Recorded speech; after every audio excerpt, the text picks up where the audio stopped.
미국 시장에서는 보통 조 단위 규모의 거대 기업들이 혁신의 흐름을 좌우하지만 아주 가끔 중형 기업 하나가 시장의 예측 체계를 완전히 부수고 나오는 순간이 있습니다.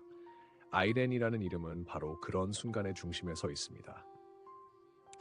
이 기업은 2018년에 재생에너지 기반 비트코인 채굴 기업으로 출발했는데 2025년 말이 되자 거의 100억 달러에 육박하는 인공지능 클라우드 계약의 핵심 사업자로 떠올랐습니다. 그것도 마이크로소프트와 함께.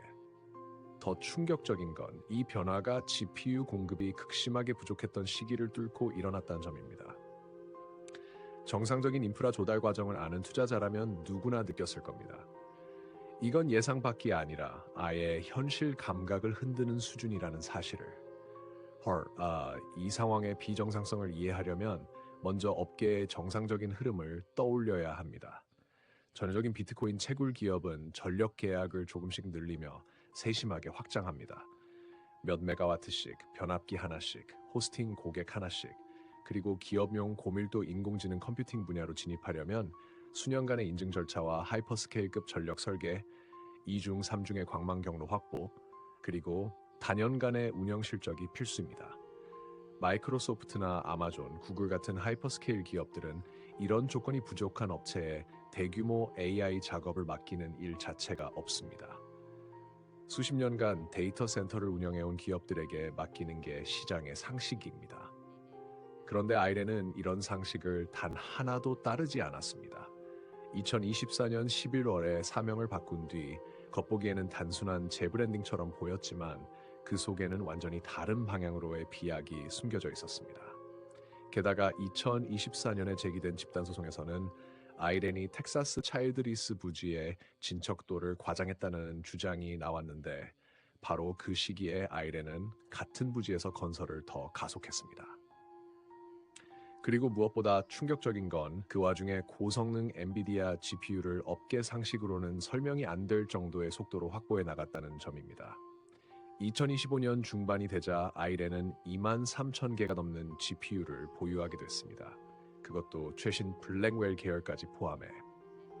보통 GPU 공급은 하이퍼스케일 기업이 최우선이고 그 뒤가 대형 기업용 통합업체, 그리고 마지막으로 중소규모 운영사 순입니다. 작은 회사들은 물량이 부족해 몇 달 뒤에 일부만 받는 일이 흔합니다. 그런데 아이렌은 수백억 달러 기업들보다도 빠르게 물량을 확보했습니다. 이 대목에서 처음으로 질문이 생겼습니다. 비트코인 채굴 기업 출신인 아이렌이 어떻게 이런 할당 구조를 뚫고 들어갔을까? 투자자들은 몇 가지 가설을 세우기 시작했습니다.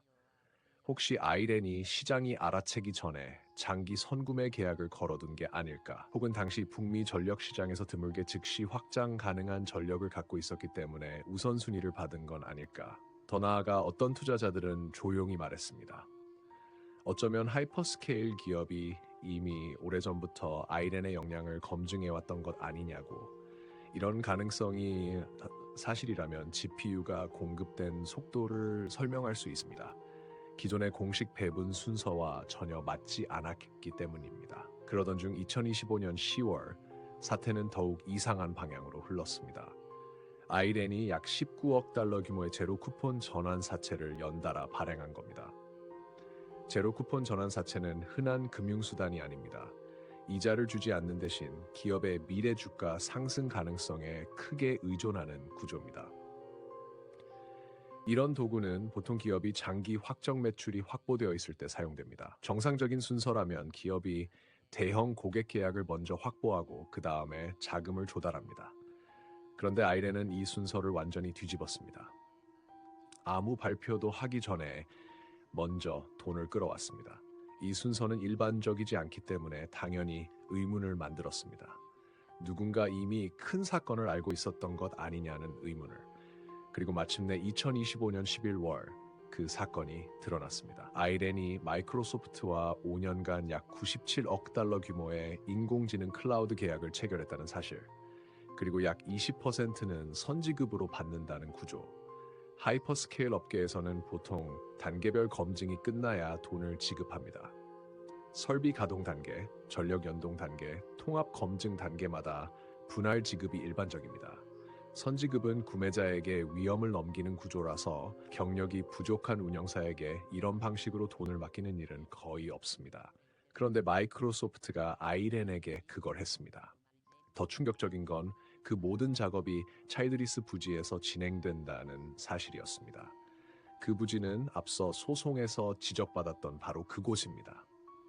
상식적으로 하이퍼스케일 기업이라면 논란이 있었던 부지일수록 검증 과정이 수년은 더 늘어납니다. 전력 이중화, 광망 품질, 냉각 설계, 변전소 신뢰도, 건물 구조 안전성 모든 것을 길게 들여다봅니다. 그런데 마이크로소프트는 이 부지를 통째로 대규모 GPU 확장 기반으로 승인했습니다. 게다가 대래 약 58억 달러 하드웨어 공급까지 연동됐습니다. 고밀도 GPU 클러스터에 최적화된 액침 냉각 렉까지 포함해서 이 모든 것은 업계의 규범과 완전히 어긋나는 흐름이었고 그렇기에 오히려 더 많은 걸 암시했습니다. 아마 마이크로소프트는 아이렌이 가진 전력, 부지, 그리고 빠른 구축 능력이 당시 업계 전체가 가진 병목을 해결할 열쇠라고 판단했을 가능성이 큽니다. 전력 부족, 변압기 지연, 부지 확보 어려움이 전국적으로 심각했기 때문에 아이렌 같은 형태는 그 자체로 희귀 자원이나 마찬가지였습니다. 결국 시장은 하나의 언어로 반응했습니다. 가격. 발표 당일 주가는 20% 이상 폭등했습니다. 1년 전 5달러대였던 주가가 77달러까지 상승했던 흐름을 고려하면 시장이 아이렌을 기존의 비트코인 채굴사가 아닌 새로운 인공지능 인프라 플랫폼으로 재평가하기 시작한 게 명백했습니다. 그러나 해결되지 않은 모순들은 여전히 시장에 남아 있습니다. 소송은 끝나지 않았고 차일드리스 부지는 200메가와트 규모의 액침 냉각 GPU 클러스터를 제때 가동해야 하는 막대한 리스크가 남아 있습니다.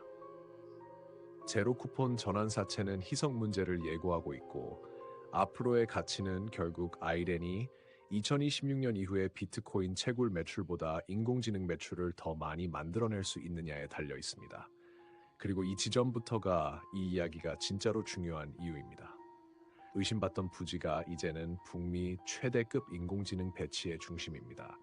과거 광산 같은 채굴 기업으로 여겨지던 곳이 이제는 미래 인공지능 경제의 핵심 자원을 지은 플레이어가 되려 하고 있습니다. 그 자원은 전력과 토지와 고밀도 냉각 설비, 그리고 그 위에 올라가는 수만 개의 GPU입니다.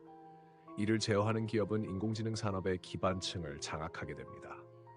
이야기를 들으시는 청취자분들 중에서도 이런 유형의 신흥 인공지능 인프라 기업이나 초기 단계의 컴퓨터 기업 혹은 상장과 비상장, 상장 예정 종목 가운데 깊게 분석할 만한 후보가 있다면 꼭 댓글로 남겨주시면 좋겠습니다.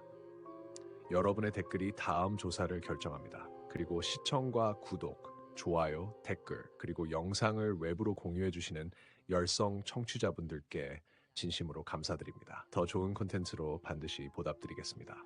밸류스터였습니다.